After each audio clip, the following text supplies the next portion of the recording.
Hey, what's going on, guys? My name's John Erickson.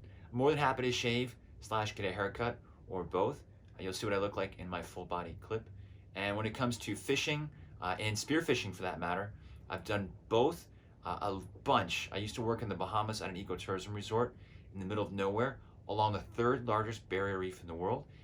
It's called South Andros Island, Bahamas, about 60 miles outside of Nassau. I was on a resort called Tiamo, and it was phenomenal. So fly fishing, I can cast saltwater with lots of wind, going after bonefish, tarpon. Can also do freshwater, lakes and streams, which is probably what you'll be doing on this in this shoot. And I can also do spearfishing, Hawaiian sling, spear gun. We'll actually do that down here in Palos Verdes off the shore, the kelp beds. Or if it's warmer, clearer waters, get out there, actually pull a sling back, shoot it, go and get the spear. So don't actually have any video of me doing either at the moment, but I do have a clip of me playing around with a fishing rod for a previous take where I'm acting like I'm with my nephew, so I figured I'd show that. And yeah, thanks so much.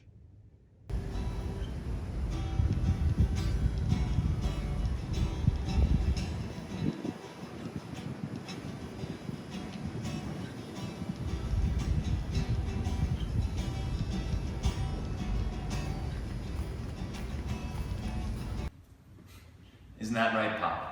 Yeah, this is the same tackle box, the same rod we used when we were kids.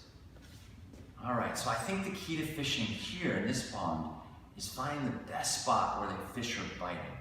What do you think, James? Yeah? All right, so you want to take the rod and you want to figure out where to aim it. I think right over there by that log. You see that? There's a little bit of algae there.